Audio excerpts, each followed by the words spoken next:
মধ্যে ফলাফল এখন পর্যন্ত শূন্য, কোন দলই গোল করতে পারেনি।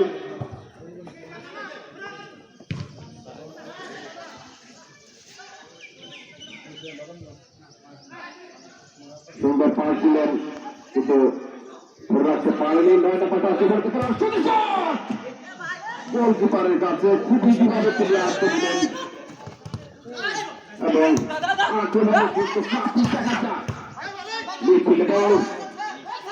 সুন্দর পাস, একেবারে ফরওয়ার্ডে যে খেলোয়াড় আসলো তার কাছে কিন্তু দেওয়ার জন্য চেষ্টা নিয়ে গেছিলেন মিঠুন থেকে। আগামী লড়াই করছে কিন্তু মিঠুনদের দেখা যাক শেষ পর্যন্ত কিন্তু ফরওয়ার্ডের যে ডান পাশে উইঙ্গার আছে তিনি কিন্তু পর্যাপ্ত চেষ্টা করছেন এবং দুপাশ এরিয়ার একেবারে সামনে অবস্থান করছে এক বুকে কাদের স্পোর্টিং ক্লাব এবং সুন্দর পাস দিয়েছে।